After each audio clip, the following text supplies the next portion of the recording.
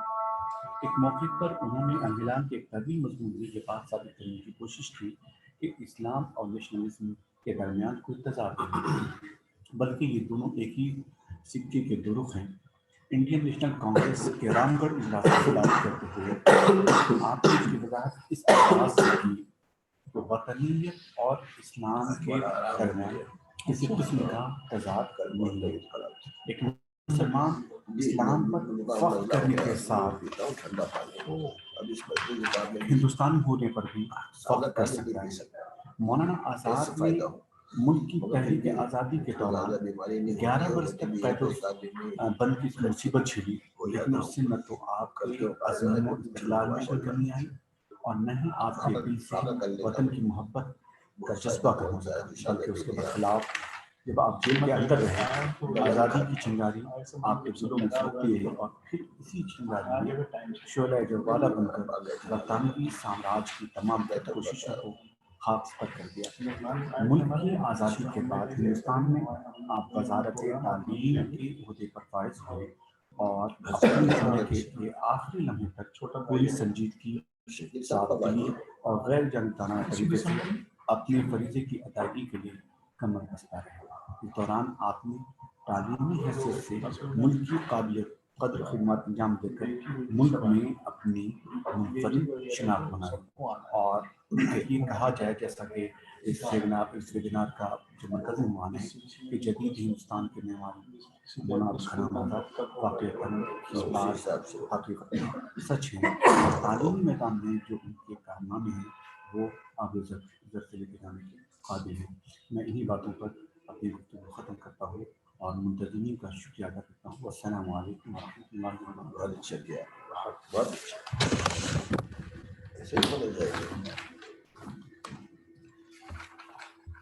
بہت شکریہ ڈاکٹر نعیم اشرف صاحب۔ اب میں تمام مہمانوں کا شکریہ اور اب میں صدارتی خطبے کے لیے پروفیسر حکیم سید ظہور الرحمان صاحب پدم شری اور آنریری سیکریٹری لیگل مسلم یونیورسٹی اپنی تھوڑا سا طبیعت سرپناساز بھی ہے، اس کے باوجود بھی آج ہمارے اس پروگرام کا حصہ رہے، سرپرستی کرتے رہے اور تمام شرکائے بزم بھی الحمدللہ ان کی گفتگو سننے کے لیے آج اس پروگرام میں موجود ہیں۔ میں بلا کسی تمہید کے صدارتی خطبے کے لیے التماس کرتا ہوں۔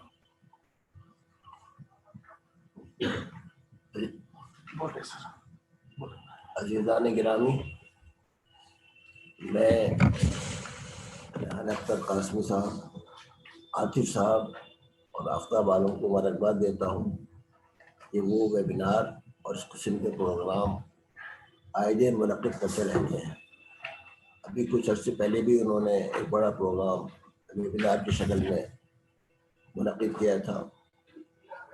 تو اس طرح کے پروگرام کورونا کے زمانے میں بھی ہمارے یہاں ہوتے رہے اور اس میں ان کا بڑا حصہ ہے۔ دیکھیے، مولانا آزاد کے بارے میں مقررین نے جو ان کی شخصیت کے بارے میں، کارناموں کے بارے میں اظہار خیال کیا، خاص طور پر پروفیسر اقتدار محمد خان صاحب نے ان کے بارے میں بہت سی تفصیلات بتائیں کہ مولانا نے جو ادارے قائم کیے دلی میں، تعلیمی ادارے، یہاں تک کہ انہوں نے کلا کو بھی فروغ دینے کے لیے 3 للت کلا اکیڈمی اور ساہتیہ اکیڈمی قائم کی۔ تو میں اکثر سوچا کرتا ہوں کہ جس طریقے سے آزادی سے پہلے ہمارے علی گڑھ کے ڈاکٹر ذاکر حسین خان نے وردھا اسکیم مرتب کی گاندھی جی کی سرپرستی میں، ایسے ہی آزاد ہندوستان میں مولانا آزاد نے جدید ہندوستان کا تعلیمی نقشہ مرتب کیا۔ یہ مولانا کا بڑا ایک کارنامہ ہے، اور اس میں انہوں نے سہ لسانی فارمولے کو جگہ دی۔ دیکھیے، سہ لسانی فارمولے سے ہم اردو والوں کو بڑا فائدہ تھا کہ ایک ملکی زبان جو ہے ہندی، ایک انٹرنیشنل عالمی زبان انگریزی، اور ایک مقامی زبان۔ تو یو پی میں، بہار میں اور ان علاقوں میں جو اردو کے علاقے کہے جاتے تھے، اردو کے لیے پوری گنجائش تھی، اور یہ مولانا نے بڑی سمجھداری سے کیا۔ جہاں تک مولانا کی سیاست کا تعلق ہے، تو مولانا سیاست میں براہ راست داخل نہیں ہوئے، بلکہ مولانا صحافت کے ذریعے سیاست میں آئے۔ انہوں نے الہلال، البلاغ جیسے اخبارات نکالے۔ آپ اندازہ نہیں کر سکتے کہ اس زمانے میں کیا دھوم تھی ان اخبارات کی۔ ایسے لوگ منتظر رہتے تھے، اور اردو صحافت کی تاریخ میں وہ پہلے اخبار تھے جو مصر کے انداز پر مسلسل چھپتے تھے، تصویریں ہوتی تھیں، فوٹوگراف ہوتے تھے اس میں، اور عالمی خبریں ہوتی تھیں۔ تو مولانا آزاد کے یہاں جو بالغ نظری پائی جاتی ہے اور اپنے موقف پر مضبوطی سے قائم رہنا، یہ ان کے یہاں شروع سے کوئی تبدیلی ان کے یہاں نہیں آئی ہے، روز اول سے آخر تک۔ اور میں علی گڑھ کے حوالے سے ایک بات ہی کہنا چاہوں گا کہ مولانا آزاد سر سید اور علی گڑھ کی پالیسی سے اتفاق نہیں رکھتے تھے، بلکہ خاصا اختلاف تھا ان کے درمیان اور ہمارے درمیان۔ لیکن اور آزاد ہندوستان کے بعد علی گڑھ والے اس طرح ڈرے ہوئے تھے، سہمے ہوئے تھے، اور یونیورسٹی کے لالے پڑے ہوئے تھے۔ اس وقت مولانا آزاد سامنے آئے، اور پنڈت جواہر لال نہرو، سروجنی نائیڈو جو یو پی کی پہلی گورنر تھیں، ان کا بڑا رول ہے، بڑی خدمات ہیں علی گڑھ کو بچانے میں۔ بہت ڈرے ہوئے تھے علی گڑھ والے، اور یہ سمجھتے تھے کہ اس کا حشر وہی ہو سکتا ہے جو جامعہ عثمانیہ حیدرآباد کا ہوا، جس کا رسم الخط تعلیم کا بدل دیا گیا۔ تو مولانا آزاد کا یہ بہت بڑا احسان ہے کہ انہوں نے علی گڑھ کو بچانے کے لیے اہتمامات کیے، کوششیں کی، اور خود علی گڑھ بھی آئے۔ 1948 میں انہوں نے تقریر کی، اس تقریر سے علی گڑھ والوں کو خاص طور پر دھارس بندھی۔ تو مولانا کی شخصیت میں جو عظمت کا پہلو ہے، وہ ہر طرف حاوی ہے، یعنی جتنے بھی گوشے ہو سکتے ہیں، مولانا ہر جگہ عظیم نظر آتے ہیں، اور کہیں بھی یہ محسوس نہیں ہوتا کہ وہ دوسرے درجے کے انسان ہیں۔ ہر جگہ ان کی شخصیت بہت نمایاں ہے، چاہے وہ سیاست ہو، صحافت ہو، ملی و دینی موضوعات ہوں، اردو زبان و ادب ہو، ہر جگہ مولانا صف اول کے نظر آئیں گے، صف اول۔ تو ہمارے علی گڑھ سے اگرچہ وہ کوئی یونیورسٹی سے اختلاف رہا، لیکن یونیورسٹی کے لوگوں سے ذاتی طور پر ان کے مناسب رہے، خاص طور پر نواب حبیب الرحمان خان صاحب شیروانی سے ان کا جو تعلق تھا، اس کا بڑا اظہار وہ خطوط ہیں جو انہوں نے ان کے نام پر لکھے، اور جو دوبارہ خاطر کے نام سے شائع ہوئے۔ تو باوجود اس کے ان کے اختلافات رہے یونیورسٹی سے، اور لیکن یونیورسٹی کے لوگوں سے ان کی دوستیاں، ان کے تعلقات، اور علی گڑھ کا آزاد ہندوستان میں انہوں نے جس طرح خیال رکھا ہے، علی گڑھ کو بچانے کے لیے انہوں نے کوششیں کی ہیں. میں تو صرف اسی ایک بات کی وجہ سے ان سے بے انتہا متاثر ہوں. آپ لوگوں کو اندازہ نہیں کیا حالات تھے اس وقت اور کیا صورتحال تھی. میں یہاں 55 میں آیا تو اس وقت وہ لوگ موجود تھے جنہوں نے 1947 سے پہلے علی گڑھ میں داخلہ لیا تھا، اور وہ نسل موجود تھی جس کا تعلق 1947 سے پہلے کا تھا. تو بہت سے حالات براہ راست مجھے معلوم ہوتے رہے، میرے علم میں آئے. اس سے مولانا کی شخصیت کا نقش اور گہرا ہوتا گیا. تو مولانا محض یہ نہیں کہ وہ ہندوستان کے وزیر تعلیم تھے اور وزارت تعلیم کے بہت سے کام انجام دیتی ہے یا اس کے ہاتھوں انجام پاتے ہیں، ایسے ہی مولانا اس سے بھی کچھ کام انجام پا گئے، ایسا نہیں ہے. مولانا نے بہت سوچ سمجھ کر اور بہت غور و فکر کے بعد تعلیم کا نقشہ مرتب کیا، ادارے قائم کیے جیسا کہ کہا گیا. تو ان کو اگرچہ بہت زیادہ وقت نہیں ملا اور مولانا دوسرے کانگریسی قائدین کے مقابلے میں جلدی ختم ہو گئے، لیکن انہوں نے اس کم وقت کے اندر ہندوستان کو جو کچھ دیا ہے اس کو ہمیشہ یاد رکھا جائے گا. میں ان تمام مقررین کا جنہوں نے یہاں پر اظہار خیال کیا شکر گزار ہوں، اور میں نام بنام نہیں لینا چاہ رہا ہوں، اس لیے کہ ان کی تقریریں ہم سب لوگوں نے بہت دلچسپی سے سنی ہیں. اور پھر میں آخر میں ریحان اختر قاسمی کو اور عاطف صاحب کو اور آفتاب عالم کو مبارکباد دیتا ہوں. ان لوگوں نے ایک ٹیم بنا رکھی ہے اور عاطف ان کے سرپرست ہیں، اور عاطف اس طرح کے پروگراموں میں ان لوگوں کو بہت اکساتے رہتے ہیں اور بہت انٹرسٹ لیتے ہیں. تو مجھے بڑی خوشی ہوتی ہے کہ ہمارے یہ نوجوان نہ صرف سیمینار، مختلف موضوعات پر ویبینار، بلکہ یہ تصنیف و تالیف کا بھی کام کر رہے ہیں. ابھی انہوں نے سر سید کے رفیق زین العابدین کے اوپر نہ صرف یہ کہ ویبینار کیا بلکہ ان کے اوپر ایک مستقل کتاب آ گئی. کوئی کتاب نہیں تھی ان کے اوپر اب تک. تو اس کے لیے بھی یہ لوگ ہمارے شکریہ کے مستحق ہیں، اور میں اس ویبینار کے انعقاد کے لیے ایک مرتبہ تبریک و تحسین کا اظہار کرتا ہوں. بہت بہت شکریہ. بہت بہت شکریہ. السلام علیکم. جی بہت شکریہ صاحب. طبیعت کے ناساز ہونے کے باوجود بھی آج ہمارے اس پروگرام کا حصہ رہے، اور آج ہمارے چونکہ جو کلمات تشکر پیش کرنے والے ہمارے جو ساتھی تھے ان کی طبیعت تھوڑا ناساز ہے، اس وجہ سے وہ ذمہ داری مجھے ہی ادا کرنی پڑے گی. تو میں شکر گزار ہوں تمام اپنے مہمانوں کا، خاص طور سے پروفیسر محمود صدیقی صاحب مانو یونیورسٹی کے جو رجسٹرار ہیں، اور پروفیسر اقتدار محمود خان صاحب جامعہ ملیہ اسلامیہ، پروفیسر مسعود فلاحی صاحب فارمر وائس چانسلر خواجہ معین الدین چشتی یونیورسٹی، مولانا سفیان نظامی صاحب، عمر صدیق پیرزادہ صاحب، اور ڈاکٹر مراد صاحب، اور تمام وہ شرکائے بزم جو آج مولانا کی شخصیت پر اور مولانا کی جو فکری بلندی تھی اس پر، ان کے نظریات پر یہاں پر بہت ہی ہائیلی انٹلیکچوئل یہ پروگرام رہا. اور جتنے بھی لوگ تھے اور جتنے بھی لوگوں کی گفتگو رہی، یقیناً ایک مستقل راہ عمل تیار کیا جائے گا. اور میں تو ان تمام مہمانوں کا، چاہے وہ مانو یونیورسٹی سے ہوں یا خواجہ معین الدین چشتی یونیورسٹی سے ہوں یا جامعہ ملیہ اسلامیہ سے ہوں، ان تمام لوگوں نے اپنے بزی شیڈول کے باوجود بھی ہمارے اس پروگرام کو رونق بخشی. اور آج کے ہمارے جو سرپرست ہیں کہ صدر مجلس پروفیسر حکیم سید ذل الرحمان صاحب پدم شری، وہ ہمارے اس پروگرام کا حصہ رہے. ہم ان کی صحتیابی کی دعا کرتے ہیں، اور ہمارے جو مہمان ذی وقار رہے ہیں، ہم آئندہ بھی اس طرح کی شخصیات پر علمی مجالس کا انعقاد کرتے رہیں گے. اور ہم لوگوں کے لیے ضرورت اس بات کی ہے کہ اللہ رب العزت نے اگر ہم لوگوں کو صلاحیت دی ہے تو ہم اپنے بزرگ جو رہے ہیں، جنہوں نے ملک اور ملت کے لیے اور نوجوانوں کے لیے اپنی تمام قربانیوں کو پیش کیا ہے، اور آج ہم جس مقام پر کھڑے ہیں انہی لوگوں کا یہ ورثہ ہے. تو اس کی حفاظت اور اس کی امانت کی پاسداری ہم لوگوں کی ذمہ داری بنتی ہے.